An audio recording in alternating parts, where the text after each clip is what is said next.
Hi everyone, I'm Chris McLaughlin and I'm here with UMass Amherst student trustee candidate Tim Scalona. Hey Tim, welcome and thanks for joining me. Let's get right into it. So my first question is, why do you want to run for the student trustee position? I'm running for the student trustee position because I have spent my entire college experience devoted to advocacy for social and economic justice. I started as an SGA senator in 2016. Recently, this was like the first home that I had in such a long time because my family had lived in homelessness prior. And I came to UMass searching for a connection, but also to try to find meaning in what had happened. Um, And while I once saw college as like the solution to the problem, it did give me a lot of stability. When I came to UMass, I felt as if there were new challenges that arose because of the inequity, the overall inequity of college.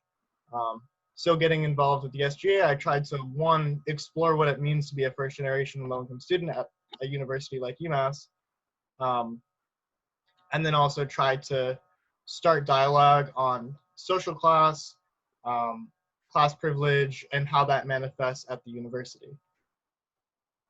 For the past 2 years or 3 years or so, I've sort of tried to elevate these conversations even further. Um, I was a member of the Center for Education Policy and Advocacy and the Debt Free Future campaign, in which I participated in a lot of rallies around affordable higher ed. Um, and then even last year, my peers and I finally started the first generation low income student centered RSO on campus. And all of these initiatives that my peers and I have been doing were to sort of elevate the identity and the experiences of what it means to be somebody who is economically disadvantaged or even marginalized in general on campus. Um, and there's been a lot of energy around it, but it sort of has propelled my run for student trustee because so many of these issues are sort of impeded by UMass bureaucracy. And the Board of Trustees so often has acted counterintuitive to student interests, voting to increase tuition, voting against substantial increases, or not even accepting substantial increases in funding for students. Um, And yeah, that's 2 minutes there. So we'll move on to the next question. How do you think, kind of going off where you left off, how do you think the Board of Trustees needs to improve the most? the Board of Trustees needs to adequately reflect the student, worker, and professor experience and interest. As I said before, they've increased tuition every year. Again, this is also due to the larger state disinvestment in public higher ed. But the priority to support student and worker interest isn't there. Um, the cultural centers at UMass Amherst are completely underfunded. The RAPM union and other campus unions, especially in light of COVID, were completely laid off recently. Many were fired, and it just shows a lack of empathy for those that are enduring these situations. Um, and while these, like for example, the RAPMU situation occurs at the campus level at UMass Amherst, the Board of Trustees is a good place in which these conversations can be had so that we can better request funding for needed things like providing students stable jobs and income. Um, so in my opinion, the Board of Trustees needs to more adequately reflect these interests that are existing on our campuses.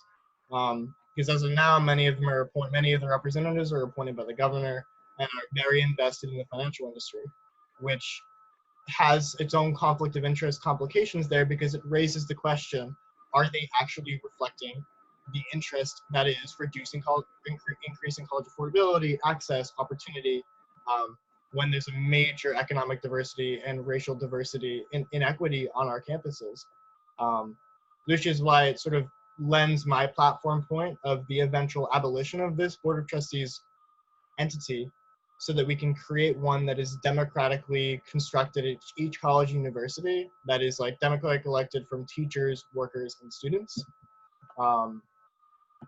Evidence the past few years, there's been an initiative to increase the vote for student trustees. And that's time. Sorry to cut you off. It's okay. Um, Going kind of a little bit off of that, what are your policy initiatives if you were to get appointed as the student trustee? And more specifically, within that, how would you try to ensure that anti-racism at UMass is a key initiative on the Board of Trustees? So my larger platform prioritizes college affordability, food access, housing accessibility, racial justice, and worker justice. I know it's a few big categories there, but the overarching like idea is what power would I have on the Board of Trustees to impact these initiatives? And it's largely in terms of elevating advocacy work up and the voices of marginalized students and groups up to the Board of Trustees, a space that is traditionally lent to be inaccessible to many students. Um, and then in terms of just advocating for increased funding and student power. Um, there's been a 5-vote initiative for a while in which each student trustee of all the student trustees, only 2 get a vote every year from 2 of the respective UMass campuses. They've been trying to make it so that all 5 student trustees get a vote every year, but the board has been largely resistant to that because of the impact that would have on what they're able to do in that sphere. Which is why I think the abolition of the Board of Trustees is long-term will be necessary. In terms of ensuring that anti-racism is central to it, I have worked adjacently with the Racial Justice Coalition and with different groups throughout my time at UMass that have fought for racial justice, and I plan to elevate BIPOC voices to the Board of Trustees to advocate for the disarming and defunding of UNPD, increase recruitment and support of BIPOC students at the university, because those demands are already there. It's all about bringing their concerns up to the Board of Trustees and putting advocacy pressure through the coalitions that already exist at UMass, and then connecting them to different coalitions at other universities as well. I largely see myself as an organizer and advocate, and I plan to continue. Great. And the next question is, why do you think you are the best candidate for the position? Why should people vote for you, and what do you uniquely bring to the table? I am someone who has both lived experience in the gross reality of college affordability, lack of college access, food access. I've brought that lens to so much advocacy work around supporting first generation and low income students, participating in rallies, writing about these issues in campus media sources. I have a plethora of experience in those areas and a proven record in doing so. At the same time that I believe that my platform does not monopolize the conversation. I don't feel as if I'm coming to this with my own viewpoints exclusively. I'm trying to create a platform which a lot of student groups can have representation in an elite sphere like the Board of Trustees, that doesn't so much accept the status quo of UMass Amherst has one student representative at this board, and that's that. We're fighting for, I feel like I'm fighting for more effective and adequate representation on the board, and then the eventual reconstruction of that board to actually center student experience and power. So my platform is bold. I'm coming with lived experience and a proven record in advocacy, and I think I have an ability, in order to meet these goals, I have an ability to relationally organize with people who perhaps have fundamentally different opinions with me on this board to, one, push these initiatives within the Board of Trustees as in the short term, and then through the coalitions that exist on campus, I can also help to elevate voices up to the sphere and push for its eventual abolition. So yeah, I'm fighting for accessibility and justice, and I have a proven record of doing that. All right. Next up is, how do you plan to support the entire student body, including students who may be in different time zones, different living situations? They may not have access to the internet or reliable access to the internet. They may have a disability. They may face other vulnerabilities, especially given the pandemic. So basically, how do you plan to support and represent this extensive student body? I'd say involves a few things. One, accounting for the issues that these student groups are facing in communities, especially when the concerns are so, especially in the context of coronavirus, can be made immune or invisible. Um, I first hope to connect with the advocacy that is currently happening around these issues. I think of food insecurity and housing inaccessibility right now. Um, the environment is not adequate for students to have a stable food environment. Many don't have a safe place to return to, and those that were forced home because of the overall closures of campus might not be living in the safest environment that's effective for their academic and like personal stability. Um, Knowing that, I again think the first and foremost step should be connecting with groups that are advocating around that, around affordability, access to housing, access to food, and then additionally trying to expand those resources on the Board of Trustees in light of those experiences. I'm a big fan of the idea that storytelling humanizes the unseen.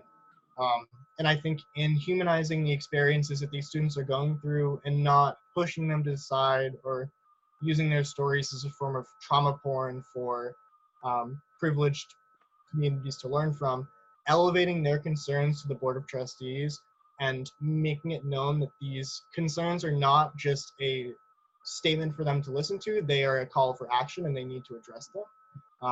If that means that UMass Amherst and the trustees need to provide more funding to students on campus, more housing access, food access, if we need to force professors to be way more accountable to students in different time zones, so much of it is connecting with student issues and elevating them up.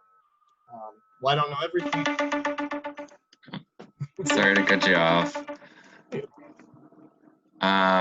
So that, I guess, brings us to the final question then that we've planned. And the question is, you running for the student trustee position, you're currently running unopposed other than a write-in campaign. But how would you try to hold the UMass Board of Trustees and the campus administration accountable and support students if in case you weren't to win the vote? As a graduate student, I still feel as if even if I wasn't to win the vote, I'm still extremely passionate about the issues of college affordability, food access, racial justice, and worker justice. And I am still so connected with these student groups that I'm involved in. Um, so I think that I would still continue this advocacy, especially from perhaps if another candidate were to win and win the spot on the Board of Trustees, I would still be pushing for these points, just from the first generation low income student groups I'm a part of, from work on the Center for Education Policy and Advocacy. I'm still like very passionate about this fight, and if that means that I need to take a back seat and let someone else do the work, I think that would be totally fine, because my passion is not for the position, rather for the resolution of the issues at hand. And especially with this idea of the abolition of the Board of Trustees that I keep focusing on, it's less so important that the position is held by me. The importance is that this conversation is had, and the networks and relationships that I have between undergraduate students and now graduate students as a public policy student, I think I can be crucial in connecting undergrad and grad students around issues like this so that we can resolve them. So yeah, I think I would be a good liaison in this fight from the bottom. Great. I just think that's about it from us. I just want to thank you again for your time and just answering our questions. Good luck with your run for student trustee. Thank you so much. I appreciate it. Thanks, Tim.